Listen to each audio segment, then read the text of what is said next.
Evening. I'm Shirley Bolden, Chair of the Diversity and Reconciliation Commission for the Diocese of West Missouri. I want to take this time to thank you for taking the time to attend our presentation on diversity. Following the presentation, if you have any questions or comments, we'll let you talk at that particular time.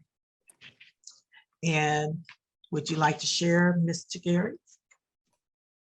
Thank you. Here's Elizabeth.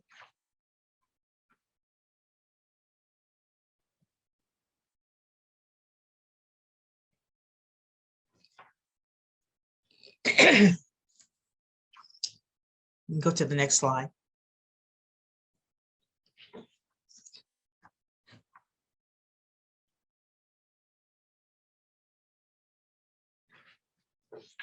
So as you look at this picture, what are your thoughts? What are in your minds just as you sit at your homes and look at what's here?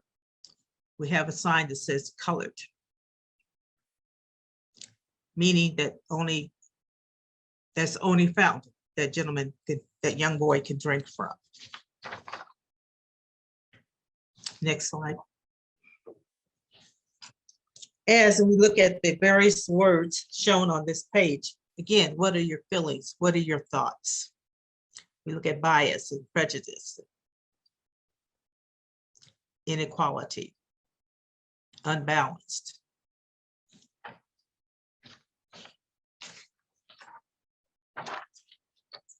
Next page. The fundamental truth undergirding this vision of the beloved community is that all are made in the image of God. It is in our diversity that we discover the fullness of that image. Whenever individuals or communities' behaviors work against God's vision, we have promised to respond in ways that will serve to heal. Will you strive for justice and peace among all people and respect the dignity of every human being? And our response has always been, I will with God's help. From the Book of Common Prayer, page 305, and also from the pastoral letter from the House of Bishops on March 21, 2006. Next page.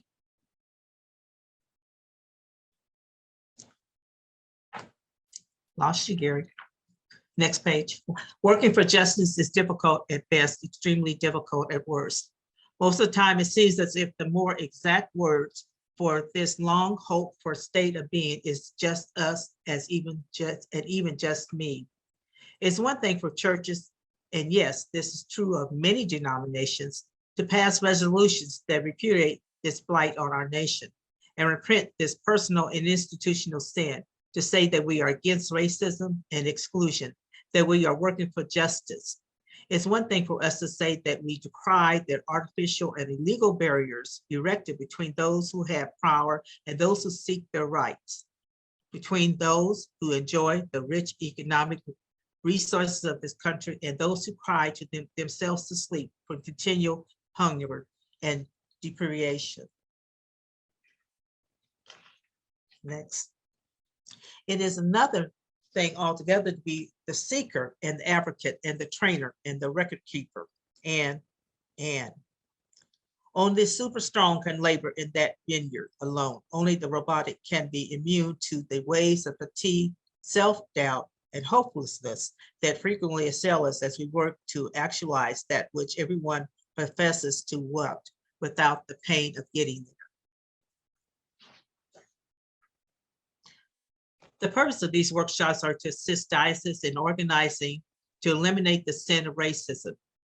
There are 3 essential steps to follow when a diocese makes this commitment to focus on the sin of racism. It's elimination from the church, the community, and the world in which we live. First, there needs to be an organized and functioning anti-racism committee. Secondly, the support of the diocesan bishop. And thirdly, a comprehensive plan for proceeding with this ministry. This training fulfills the intent of several General Convention resolutions, which call for leaders at all levels of the Episcopal Church to receive training on church's teachings about racial diversity, as well as other forms of diversity present within the human family. Next. I'll ask this question of each of you. What do you know about African-American history? Next. What is the conclusion for racism? The conclusion for racism has to be a multifaceted, all-inclusive, and open-minded effort, proclaimed by all walks of life. The first step in the evolution is breaking the cycle of hatred being instilled in our youth. I don't believe none of us are born with hatred in our hearts. Breaking the cycle and changing the way we always done things is a paradigm shift which we have to be embraced by everyone. The next important part of the conclusion, racism, has to be a realization by the historically defaulted population. Yep, I'm talking about us, my fellow church members, that while you feel strongly against racism and despise what it represents, none of you truly grasp what it feels like to be treated as less than because of the color of your skin. In other words, to conclude racism, white people need to recognize just how strong white privilege is and how it has negatively impacted minorities for a long time. I won't go into the weeds with the statistics of jail population, unemployment, underemployment, or arrest profiles of white versus minorities. But I think anyone who is honest with themselves knows the statistics are not representative of equality or equitable treatment for minorities. Another picture, and what do you see here? A fountain for colors only. An arrow to white women, white men. The difference where you can go to the restroom, we all cannot share the same restroom or drink out of the same water fountain. Next. I could probably fill several screens with all of the ways we need to change to mitigate racism. But before we can successfully put racism behind us, some of us must stop looking the other way when we see or hear it, period. What is the conclusion for racism? It's when we teach our members to embrace differences and recognize the strength is in unity. It's when we stop turning a blind eye to the mistreatment of others based on their skin color. It's when we talk to one another about how to embrace the differences. It's when we hear, listen, and understand the needs of one another as human beings, regardless of any labels. Obviously, this is not something which happens overnight, but anything worth having is worth working hard to achieve. It's about time we all work a little harder to bridge the gap. The Diversity and Reconciliation Commission offers book studies groups for the entire diocese. They are held twice a week and usually start on Tuesdays at 4:30 p.m. and on Thursdays at 7 p.m. during the year. There will be an announcement in the New Spirit. Next. Our next book study, which is coming up soon, will be 400 Souls, edited by Emerald Gindi and Kanisha Bland. Choruses of extraordinary voices tell one of history's great epics, the 400-year journey of African Americans from 1629 to present. 400 Souls is unique, one-volume community history of African Americans.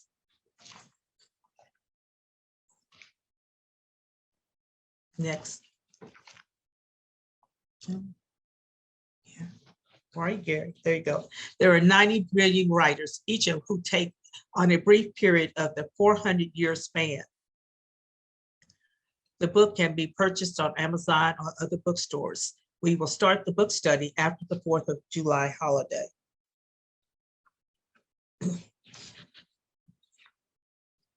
Next.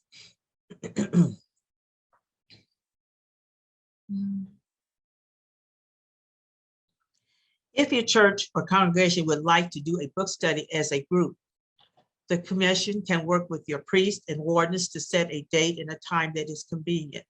We also can make suggestions of books to read and discuss. And there are also YouTube videos that can be shown.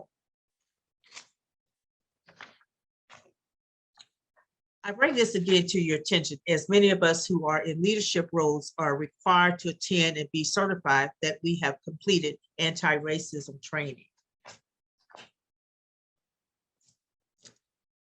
The commission will facilitate a workshop on undoing racism on Saturday, September the 24th, 2022. We're hoping to do this workshop in person in 2 locations, Good Shepherd, North Kansas City, and St. John, Springfield. We limit the registration for the purpose of having everyone have an opportunity to talk and hear and listen to each other.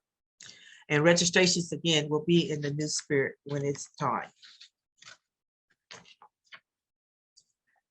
I would like to introduce to you the members of the commission. Again, I'm Shirley Bolden, Chair. Below there is my email address and my phone number. And I believe that Mr. Gary has put that in the chat as well. And of course, I write Reverend Diane Jardine Bruce, the very Reverend Don Compier, the Reverend and Mrs. Ted Estes, the Reverend Charles Marks, the Reverend Galen Snodgrass, Mr. Drew Brown, Mr. and Mrs. Mike Goldsby, Mrs. Stephanie Hasty, Mr. Porter Holbury, Miss Sandra Rose, and Mrs. Taryn Todd.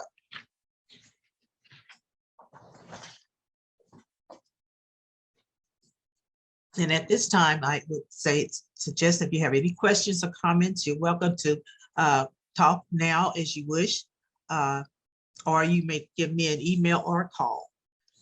If you would like to hear anything else more that we can help you with, we're here to serve. We want everyone to know that we are trying to eradicate this horrible sin that has been in our country for many, many years. One way to do that is for us to work together, to talk together, and unite as one, so that we can hear each other's stories and listen and understand.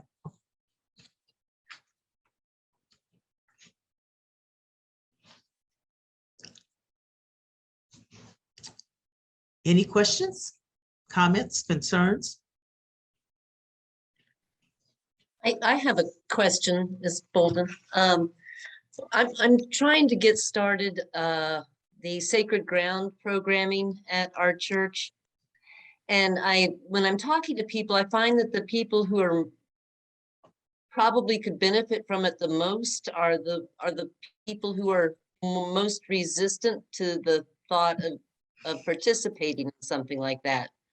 And I'm wondering if anyone has any advice on how to make someone kind of open a mind to learning.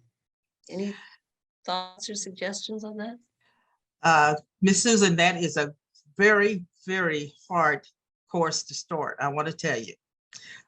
It takes a lot of effort, and many, many people do not want to talk it out loud. One of the things that I have done, I have attended one of the training courses. They like to do it with white on white, black on black, because their effort is that people will talk amongst themselves better. If I were in the room, they would not say what they really feel true, for the reason of hurting feelings. So, but that's a start up high. If I were you or suggesting to you, I would start with a book study. Learning a little bit more about Black history would help, and then move toward that. That's the top of the line when it comes to training. It is really, really very tough. Again, the classes are, the training is tough.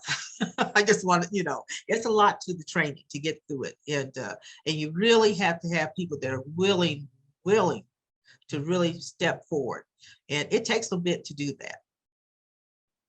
Okay. Okay.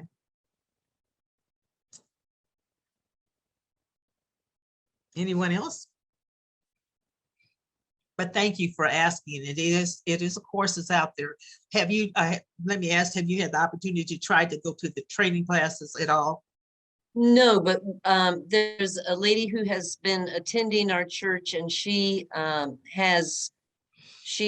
participated in one program on Zoom, and now she's leading another program herself. Okay. Yeah. And so she's sort of my go-to for information on that, but I haven't had any extensive conversations with her yet. I just. If you will email me her name, then we could probably work together and see if we could set you up to at least go into the introductory part of the sacred grounds. So you kind of feel out what you're really looking into and if it's really, your comfort zone to do. Okay. Okay. Thank you. That'll work. Thank you. Anyone else?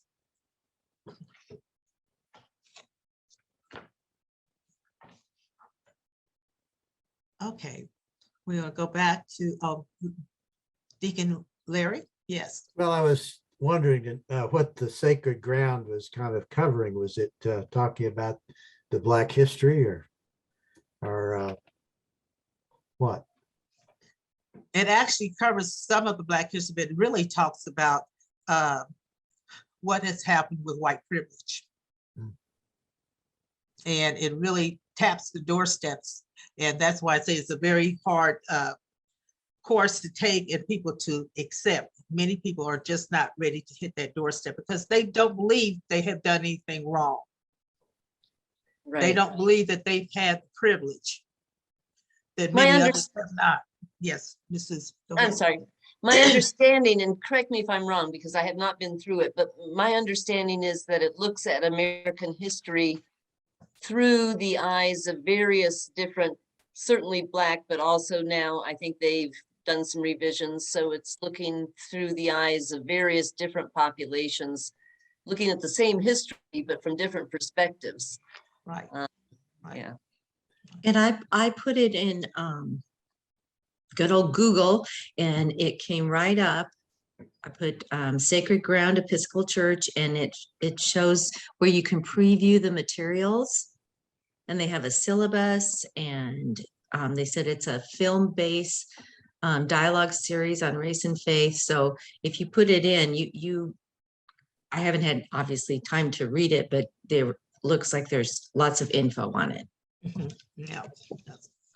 And I'm sure this is the lady that you talked with who has been through the training can give you some good information as well, but certainly we can give you the information on how to go to the introductory and just check it out for yourself and see if that's something really you want to do. My suggestion is that in oftentimes I would like people to start with the book study or just what we do in our workshops so that you get a little bit of taste of that and then see how far you want to go. It is, again, as I said, Sacred Grounds is really hard because it taps a whole lot of stuff and it don't hold back nothing. And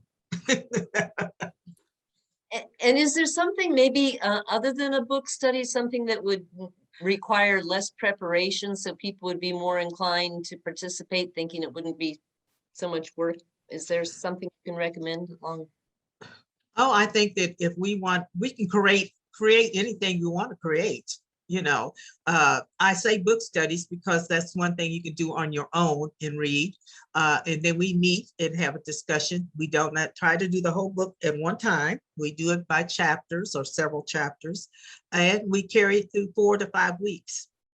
And a lot of people are able to attend each time, and some switch times. Some come at 4:30, and then they have something going on. They come at 7 o'clock.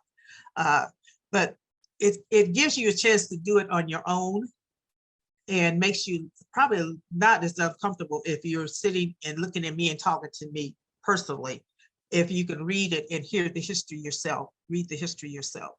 Shirley, one of the things that you recommended to me in that similar kind of question is the Uncomfortable Conversations with a Black Man by Emmanuel Acho, which is a book, but it's also a series of YouTube videos. Right. Susan, if that would be and what was the name of that again, Father? I'm sorry. Uncomfortable Conversations with a Black Man is the name of the book and the series of videos. Just so I was just thinking Shirley can answer this better than I can, but I think that if you're talking about something that's less preparation, a video series might be an option. But also there's a value to saying to people, you got to buy in and read the thing. I mean, that's the Yeah. thing. If you want to do the work, do the work. Yeah, yeah. Yeah. Thank you both. And that was one of our Susan, was one of the things we started with first. Just Mercy was another book that we did, but the Uncomfortable Conversation with a Black Man was excellent, and it had 9 videos. Okay. And they weren't long, but they tapped on every inch of that, from the police to the biracial marriages to children in those situations. He hit everything, and it was really excellent. It was I excellent. will check that out. I will Gary check has that some out. links. Gary has some links in the chat there too. There. Yeah. Thanks, Gary. Thank you, Gary.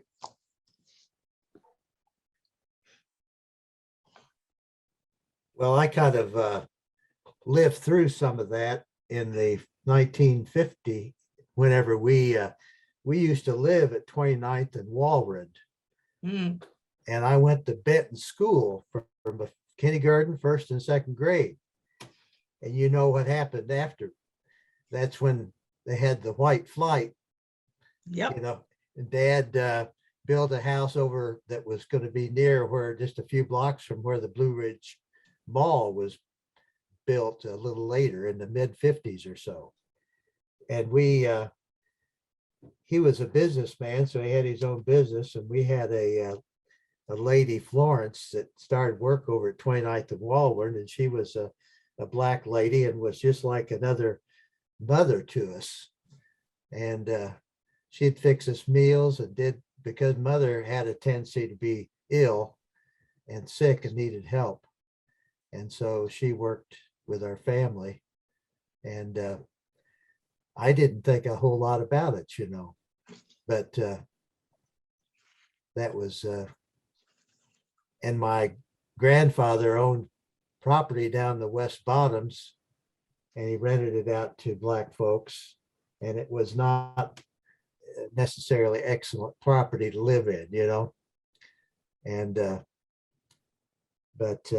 and they had property throughout the city, but so I kind of understand some of that in that factor of on that side of it, you know what I mean? But you don't, as a white person, you don't necessarily give it a lot of thought, you know. You're raised up in that way. I went to Raytown, and it was all a white school and everything like that. So it was later when I went to college that you begin to break out of that atmosphere, so to speak, you know. Well, one of the things we do in our workshop is that we talk about Missouri history and what we dealt with and what part we played into the racial issues across the country. We had lynchings here, you all. It wasn't unusual. Where our church is located now, we weren't even allowed to buy into this area until 1950. And both blocks on either side of us were blocks that were named for Lockridge, was one of the gentlemen who was adamant that Blacks were not going to live in this area. And so not until 1950 till the changes made that we were able to purchase even this property here. So we got some mud on our hands, believe me. It's not anything that's easy to say, but we have to, part of that is learning and accepting and understanding, and then moving forward. How do we stop it now? How do we not allow this to happen again and again? You know, as we look at all of the other things that happen, the hate crime is all over. It's just not African Americans, but now we're doing the Asians and the Chinese, but just because of comments that have been made wrong. So, you know, it's a growing evolution of things that need to stop before we continue to hurt each other for no reason at all. No reason. Everyone can live in this world and in this country. This country was built on people coming. Amen. from around the world. And some came because they wanted to, and some came because they was brought over here. And they didn't ask to come. And the folks that were already here, that we even treated them bad. Yeah, we So drove them out. we got a lot to go. We got a lot of learning to do and a lot of things we need to do to change. But the first thing is accepting the fact that it happened. I could ask many of you, how much Black history did you have while you were coming up in school?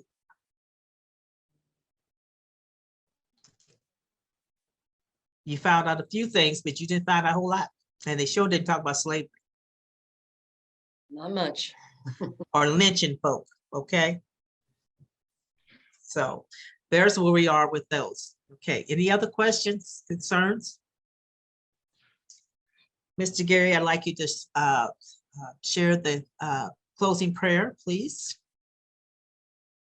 Again, I'm here to help, to work with you.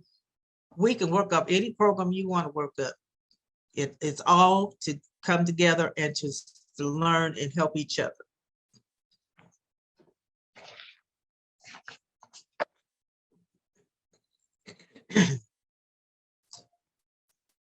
And again, I want to thank each of you all for being here and being present. And again, taking the time just to listen and to hear. And I see those faces that tell me you want to work toward us being reconciled together. A prayer for reconciliation and healing. Oh God of peace and healing, we come before you feeling powerless to stop the hatred that divides races and nations. We come before you saddened and angered by the denial of human rights in our land. We come before you with struggles in our personal lives that it seems will not go away. We come before you with wounds deep in our hearts that will long to have healed. And I say it again, we come with you with wounds deep in our hearts that we long to have healed. And again, we come before you with struggles in our personal lives that it seems will not go away. And we pray, Lord, how long to peace? How long for racial justice? Not long, because no lie can lie forever, live forever. How long for our wounded hearts? Not long. I call you by name. You are with me. You are mine. How long for the healing of what is broken inside and all around us? Not long, for we shall overcome together in partnership, human holy partnership, we shall overcome. How long for our struggles? Not long, for my grace is sufficient. I hold you in my everlasting arms beneath which you cannot fall. How long for the healing of what is broken inside and around us? Not long, for we shall overcome together in partnership, human holy partnership, we shall overcome. Amen. And